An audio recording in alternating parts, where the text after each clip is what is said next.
गंजाम जिले में मंडी खोलने को मात्र 2 दिन बाकी रही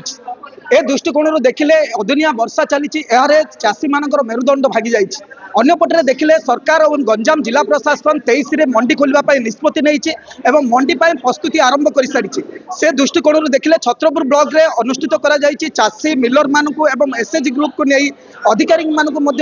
एक प्रस्तुति बैठक आरंभ कर सीधा आलोचना करवा जो अधिकारी माने थिले कौन आलोचना करागला चाषी माने को ऊपर आलोचना विशेष भाव में करा आम सीधा आलोचना करवा आम साथी एससी सीएसओ रही कौन कौन आलोचना है सीधा कथा हाँ नरसिंह पंडा मु हूँ अतिरिक्त जोगाण अधिकारी छत्रपुर। कौन कहबे सर आज प्रस्तुति बैठक आरंभ करा छत्रपुर प्रति वर्ष भली ए वर्ष मध्य आमर धान एकर आरंभ हो 23 तारिख रु से छत्रपुर ये जो ब्लॉक रे समस्त चाषी मानक पीआरआई मेंबर्स एमएलए आसते बीडीओ मैडम आउ तहसीलदार मैडम थे माने पीपीसी जो परचेज ऑफिसर से कि सब वर्ष भली जमी धान किणा ए वर्ष धान क्रय संबंध आलोचना होता अनेक चाषी प्रश्न थिला सर प्रश्न थिला जे अखा फेरा जीव ना नाई केते किलो निया जीव एथर नहीं अखा कथा तो मंडी पर्यंत चाषी अखारे धान आनिबे आम ए वर्ष प्रत्येक जगार मंडी सेड करुँ टार्पालिन सफिशिएंट टार्पालिन व्यवस्था करुँ चाषी मैंने आसिक से धान रखिए धान ढालिए से कौन करेंगे मिलर मैंने आसी धान मान परीक्षा कलापर एफएक्यू मान धान है मिलर मैंने अखारे धान से ने सरपंच अनेक अभियोग वर्तमान सुधा मंडी प्रस्तुत नहीं नहीं सब चलती जेहेतु काली आज टे वर्षा होती प्राय प्रत्येक जगह बाउंश पोता हो जाए टार्पालिन दिखाई सेड कम हो जाए आउ जहाँ टी अच्छे काली सुधा निश्चित भाव सरी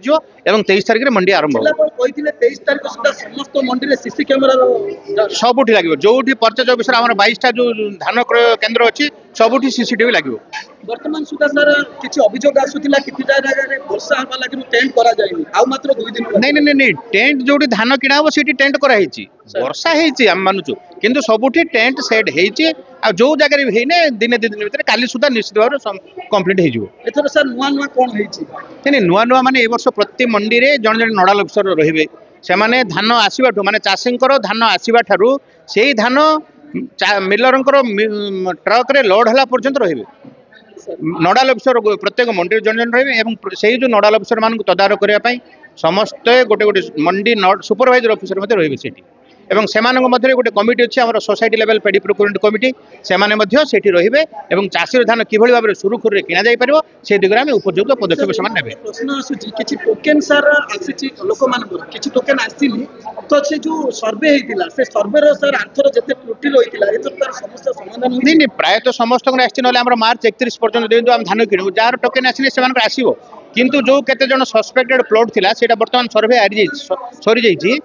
सर्वे सरला परे जो जो प्लॉट मानक ठीक अच्छी धान चाष कर टोकन पुणी थे आस सर किसी लोग चाषी भी अभियोग आसूची जमी से चाष कर कम परिमाण सर